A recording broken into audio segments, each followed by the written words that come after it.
پنجتن پاک کون ہیں؟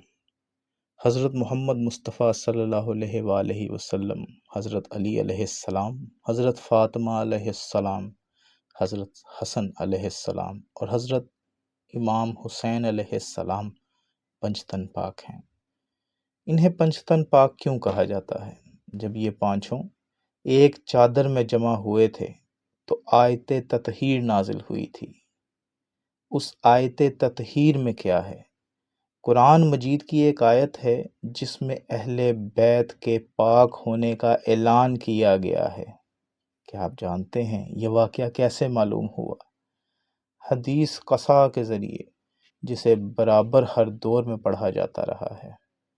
پنجتن پاک کے بارے میں ایمان والوں کے لیے کیا حکم ہے؟ فرمایا، اگر ان کی محبت نہیں ہوگی تو ایمان سے خارج ہو جاؤ گے۔ پوچھا، کیا پنجتن پاک کی برکت سے دعا قبول ہوتی ہے؟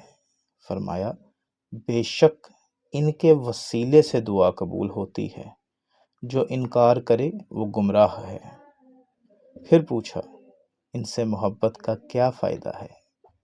فرمایا، قیامت والے دن جن سے محبت ہو ان کے ساتھ حشر ہوتا ہے۔ اللہ تعالیٰ پنجتن پاک کے صدقے دنیا و آخرت ہماری اور آپ سب کی اچھی فرمائے، آمین۔